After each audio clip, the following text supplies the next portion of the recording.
welcome back to NumFocus Presents Give Me Five, where we explore open science, community, and collaboration in just 5 minutes or a little bit more, who knows?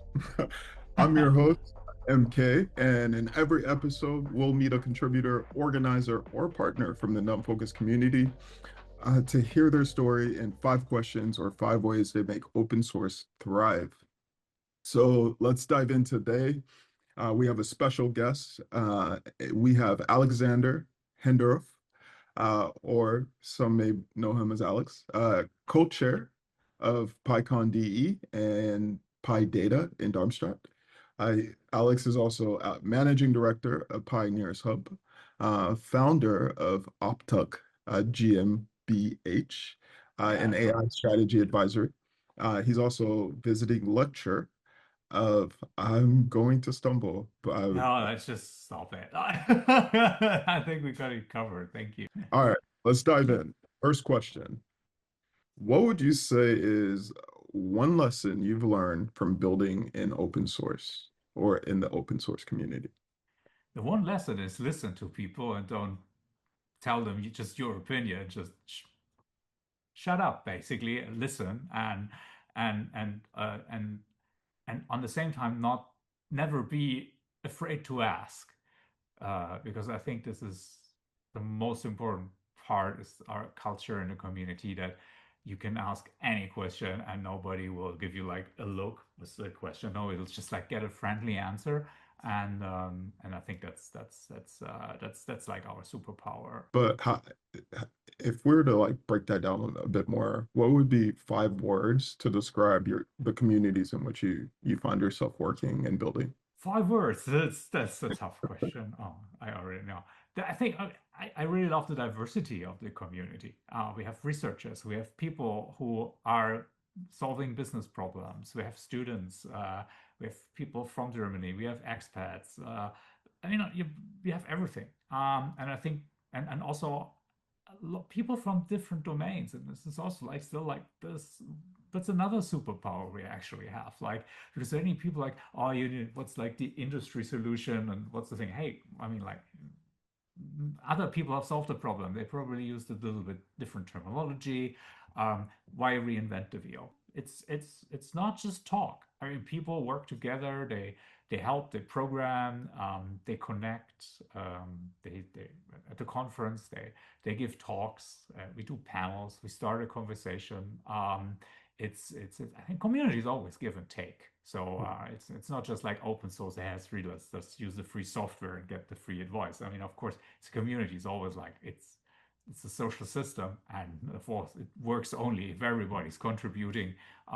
Yeah, but no strings attached. If you have nothing to contribute at the moment, don't worry about it. There will be another time. Thinking about your learnings over these last 10 years, I'm interested to see maybe we can talk about challenges maybe that Yeah. you or the team faced or and how did you tackle it? One thing, of course, we want to have good processes, make it easy and accessible for newcomers come in, share expertise, but on the same time, we don't want to reinvent the wheel and do repeat mistakes. On the other hand, and I think this is also what the really driving part is, we all with every conference we bump up the quality. Being also like to say no.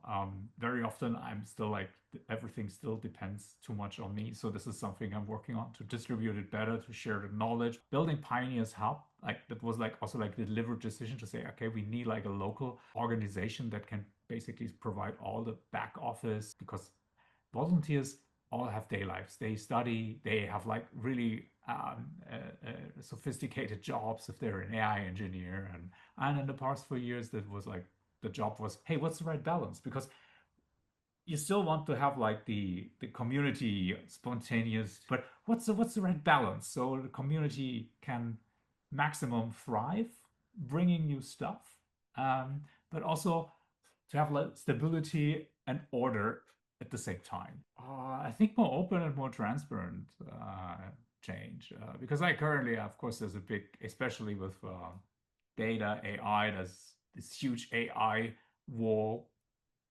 AI bubble, however we call it, going on. Large companies strive for to dominate. Um, and I think this is also like, and of course they also dominate the news and media and everything that's happening in the space. So I wish really like the AI bubble bursts tomorrow, and we can get like more on the back to like the groundwork, and tell people like what really brings value. And it's probably not like the large models. It's more like sophisticated, sharing the knowledge and the research. And I really wish that people would have a better understanding what open source means. So it's not just, yeah, it's this free software, right? No, it's free software. You should also contribute back to keep the system flowing. But it's also really good if you have people working in that, because very often people just still want to buy software, and then pay expensive consultants, and also vendor lock you in. I think, hey, with open source, you can basically build custom solutions you need. You have a lot choice and to experiment, and you have all these great people, yeah, and also like people who really work with it. I mean, you can share more than just like software. You can share experiences, use cases. Alex, on that note, thank you so much for your time. Thanks for Can having you me. All right. Oh yeah, we work great.